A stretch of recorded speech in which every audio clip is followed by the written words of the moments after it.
My Jeep Gladiator has just over 6,000 miles on it, and I've been going through it, changing all of the fluids to get those break-in metal shavings out of there and get nice new fresh fluid in. And then I'm gonna go kind of a normal interval, maybe 30, 60,000 miles on the axles, manual transmission, and transfer case. But we're gonna do the transfer case right now. To get started, all you need is a 10 millimeter or 3/8 Allen wrench and a drain pan. The best thing about working on a Jeep Gladiator or Wrangler is you don't even need to waste time jacking it up. You can just fit under it. The easiest way to access the transfer case drain and fill plugs is from the driver's side.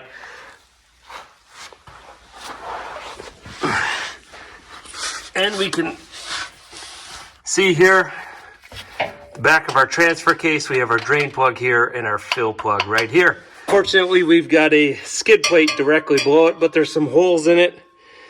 And you could take this off with several bolts and remove this whole cross member skid plate. I'm gonna go ahead, pull the drain plug and see what happens if we leave it on. Okay, so not so bad there. It's splashing onto the back.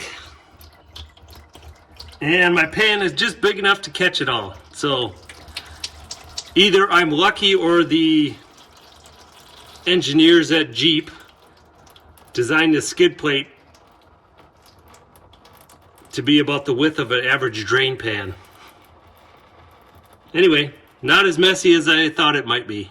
Let's take a look at the drain plug. Often this is magnetized, so metal shavings build up here. You can see, I don't think there's a magnet on this one, and it's very clean. And the fluid looked in very good condition coming out of there. You've noticed it was tinted red. It's just regular automatic transmission fluid. That confirms it. Obviously the red tint is a giveaway. There's different viscosities obviously within that realm, so we'll verify what one it needs. But anyway, that's clean. This one is a pipe type of a seal, so we'll need to put some Teflon putty back on there.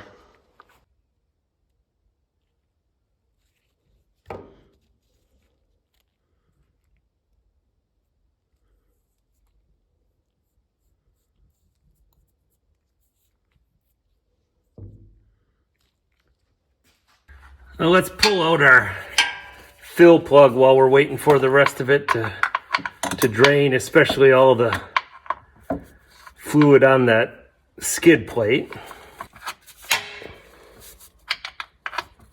At the start of one of these projects, I always like to use an online resource to verify the type and quantity of fluids I need. So in this case, I'm going to use the Valvoline website, so valvoline.com.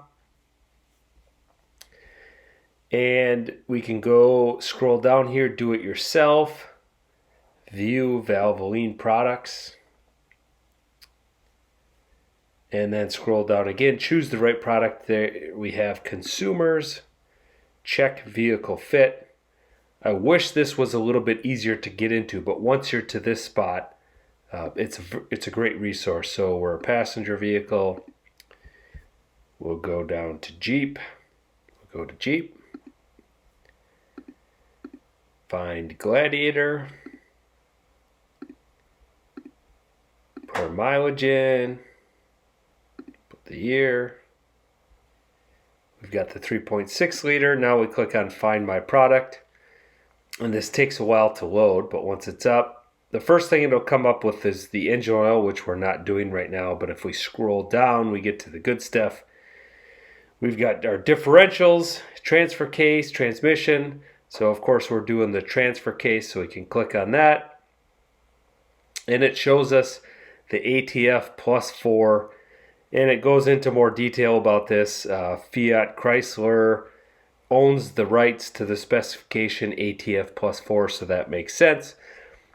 So we can get this Valvoline product, or this also shows us that ATF+4 is the automatic transmission fluid specification by Chrysler. So as long as we get that specification in any brand, we're good to go. But they did have this Citco full synthetic ATF+4. So we have the right stuff now. Let's get it in our transfer case.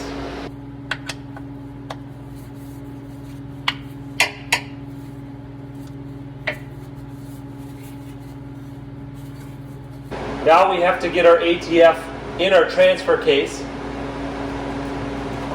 Of course, with these bottles, we can't pour it in. The fill hole is on the side. So what we need to do is pump it in. I got this Auto and Marine gear lube pump quite a few years ago. Very simple device, just screws onto the bottle. With the hose here, we can pump it right where it needs to be. Comes with these different pickup tube lengths. So this is the proper one for this size bottle.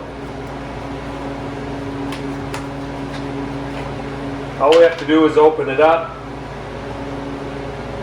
drop it in there, and screw it on. We're back at our transfer case, so we got to take the end of our fill hose here, put it up in the fill hole.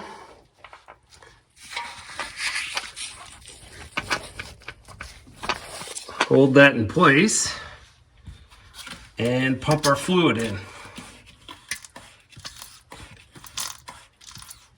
That's 1 quart. We'll switch over to a full bottle and finish it off.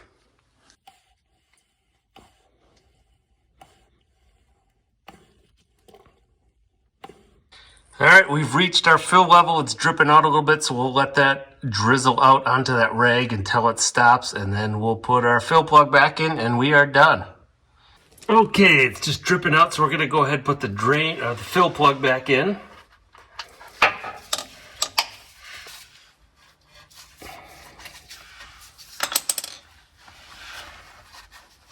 And that wraps up changing our transfer case fluid. Thanks for watching. Adios.